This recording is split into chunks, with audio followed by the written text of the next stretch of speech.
տարիներ շարունակ, հիմա ինքը բռնապետության զոհ է դարձել, Հայաստանի Հանրապետությունը դարձել է բռնապետական քաղաք բանտարկյալները հերթով, ինչքան ուժ կա, որ կարող է դիմակայել Փաշինյանին եւ իր վարչակազմին, հերթով բոլորին կալանավորելու են տարբեր պատճառներով, պարտադիր չի ինչ-որ մի բան արած լինի, կարևորը որ կարողանան մեկուսացնել։ Հիմա այդ գործընթացն է գնում, եթե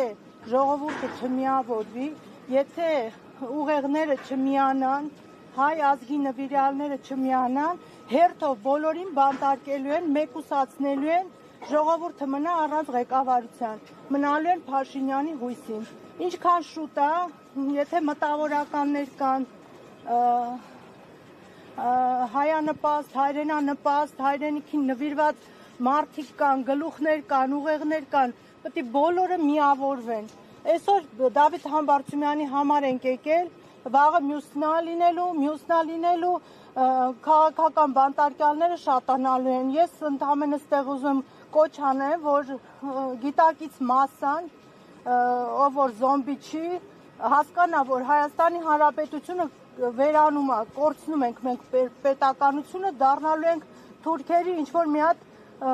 Թուրքիայի տիրապետության տակ ինչ-որ մի հատված, հողի հատված։ Եթե մենք միջոցներ չձեռնարկենք, հենց այդպես լինելու է։ Մեղադրանքը, որ առաջադրվել է։ Մեղադրանքը սուտ մեղադրանք է, այդ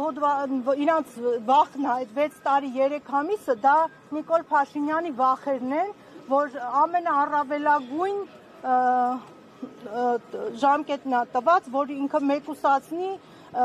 որ հանգիստ լինի, որ Դավիթ Համբարձումյանի ուժը չկա, բայց ինչքան որ մեկուսացրել է, այնքան ժողովուրդը ոտքի է կանգնելու եւ ես կարծում եմ, որ այսօր պայքարի սկիզբն է, բռնապետության դեմ պայքարի սկիզբն եմ ես համարում այսօրվանից պետք է բոլորը միանան։ Դուք համայնքապետարանի աշխատող եմ, այո, եւ Մասիս համայնքի բնակիչ եմ, իրավաբանական բաժնի պետն եմ,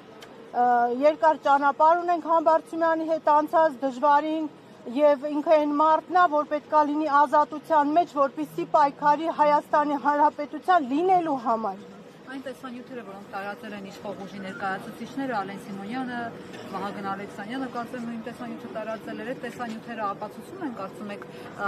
Դավիթ Համբարձումյանի մեղավորությունը, որովհետև այդ կոնտեքստում է ներկայացվում։ Բացարձակ այդ տեսանյութում Դավիթ Համբարձումյանը չկա որպես ոչ կատարող, ոչ կազմակերպիչ, ոչ մի ձևի չկա, սա սուտ մեղադրանք է, այսքան տարիներով պահեցին, բերեցին, հասցրեցին այն ժամանակ, երբ որ որոշել են, որ բոլոր գլուխներին պետք է բանտարկեն։ Կներեք, հիմա ժամը 18:10 րոպե, համայնքապետարանում աշխատանք ավարտվում է։ Կապ չունի, այդ իմ իրավունքն է, ես իմ իրավունքից եմ օգտվել, ես իմ համայնքի ղեկավարին եկել եմ դիմավորելու, հասկանալով, որ բռնապետության աշխատանքը, ես իմ աշխատանքը կատարում եմ, պատշաճ կգնամ, ես ամեն շաբաթ կիրակի էլ, գիշերն էլ իմ աշխատանքը կատարում եմ, որ հասցնեմ համայնքապետարանները ծանրաբեռնված են, նենց որ այս իմ մի ժամ բացակայությունը ոչ մեկին չի ազդելու։ Հաստատ եկել համայնքապետարանից, թե ամբողջ աշխատակազմը։ Ես իմ տեղն ասեմ, բոլորն էլ եկել են, ամբողջ աշխատակազմն էլ եկել են։ Առանց բացականների կմոտենաք, Սրանից դուրս գալը իմաստ չուներ, այսինքն գալու էինք ում դիմավորեին։ Ճիշտ է, մենք հասկանում ենք, գիտակցում ենք, որ կարող է սա հենց ինքնաթիռից տանեն իրեն, մենք չտեսնենք, բայց մենք ուզում ենք, որ Նիկոլ Փաշինյանն ու իր աշխատակազմը տեսնի, որ ժողովուրդը կանգնած է քաղբանտարկյալների կողքին, անմեղների կողքին, որ կեղծ մեղադրանքներ են առաջադրվում հայրենասերների նկատմամբ, այդքանը որ ուզում եմ, որ բոլորը հասկանան, նամանավանդ այն մարդիկ, ովքեր 18 թվականին եւ դրանից հետո մյուս ընտրությանն էլ ընտրել են եւ հիմա գիտակցում են, որ իրանք սխալ են արել, որ Նիկոլ Փաշինյանն են ընտրել,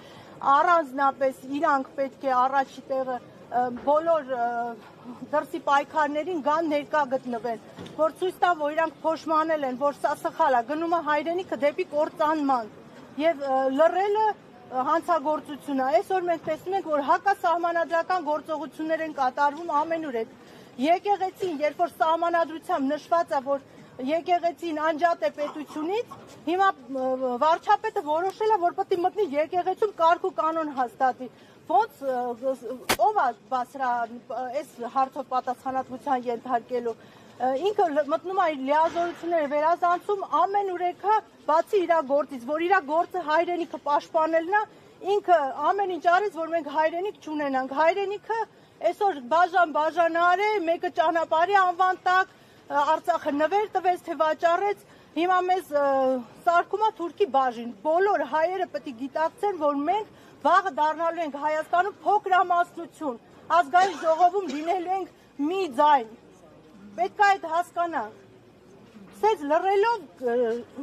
ինչքան մենք լռեցինք, ինչքան ամիս անցավ, այնքան ավելի դժվար է լինելու հայրենիքը պահելը։ 2010 թվականից հետո բացի դրանից առաջանա եւ